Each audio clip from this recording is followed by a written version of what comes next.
احسان تیرا احسان ہے تیرا احسان. پنجاب کی بنگال کی جوان چل پڑے, سندھی بلوچ سرحدی پٹھان چل پڑے, گھر بار چھوڑ کر سر سامان چل پڑے, ساتھ اپنے مہاجر لی قرآن چل پڑے, اور قائد ملت بھی چلی ہونی قربان. اے قائد اعظم تیرا احسان ہے احسان تیرا احسان ہے تیرا احسان. یوں دی ہمیں آزادی کی دنیا ہوئی حیران, اے قائد اعظم تیرا احسان ہے احسان تیرا احسان ہے تیرا احسان. اس ملک کا نقشہ بدل کے رکھ دیا تو نے, سایہ تھا محمد کا علی کا تیرا سر پہ, دنیا سے کہا تو نے کوئی ہم سے نہ الجھے. لکھا ہے اس زمین کو شہیدوں نے لہو سے, آزاد ہے آزاد رہے گے مسلمان. اے قائد اعظم تیرا احسان ہے احسان تیرا احسان ہے تیرا احسان. یوں دی ہمیں آزادی کی دنیا ہوئی حیران, اے قائد اعظم تیرا احسان ہے احسان تیرا احسان ہے تیرا احسان تیرا احسان ہے تیرا احسان.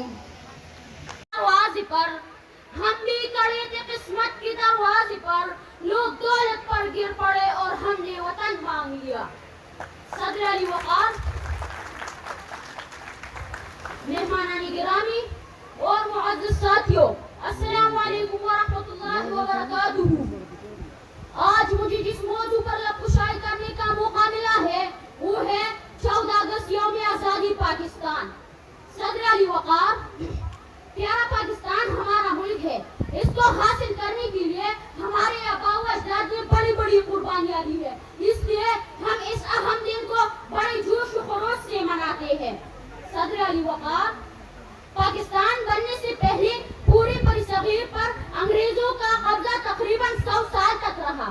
انگریزوں کے قبضے سے پہلے برصغیر پر مسلمانوں کی حکومت تھی, لیکن انگریزوں نے بڑی چالاکی سے رفتہ رفتہ برصغیر پر قبضہ کر لیا, جس کا سب سے زیادہ نقصان مسلمانوں کو ہوا. اسی دن سے حریت پسند لوگ چین سے نہیں بیٹھے اور انگریزوں سے آزادی حاصل کرنے کا عہد کر دیا. صدر علی وقار, انتک اور طویل جدوجہد اور بہت سے قربانیوں کے بعد آخرکار 14 اگست 1947 کو پاکستان وجود میں آیا اور برصغیر کے مسلمان اپنے لیے ایک الگ اسلامی ملک بنانے میں کامیاب ہو گئے. بقول شاعر, ہر سرا توائح وطن تمہیں سمو آیا, ہر سرا توائح وطن تمہیں سمو آیا, دھامی داغ یار نہ پسرو ویر گتلیلی.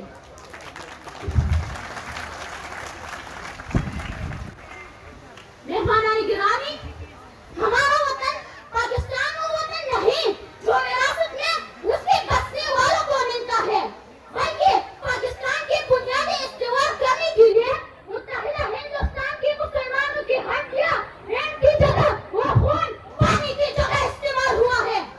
جناب والا, اتنی گرم قدر تخلیق کا اندازہ وہی لگا سکتا ہے جس نے حصول پاکستان کے لیے اپنے تن من دن بیوی بچے بہن بھائی اور عزیز و اقارب قربان کی ہو.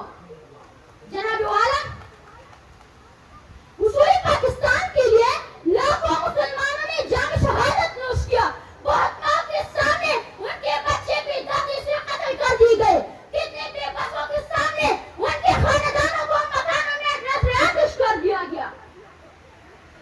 مٹا دے اپنی ہستی کو اگر کچھ مرتبہ چاہے, مٹا دے اپنی ہستی کو اگر کچھ مرتبہ چاہے, کہ دانے خاک میں مل کر گلی گلزار بنتا ہے. مہمانان گرامی, اگر لاکھوں مسلمان مرد اور عورتیں 1947 میں اپنی جان و مال کی پرواہ کیے بغیر ایک عظیم قربانی نہ دی ہوتی تو شاید اس مادر ملت پاکستان کا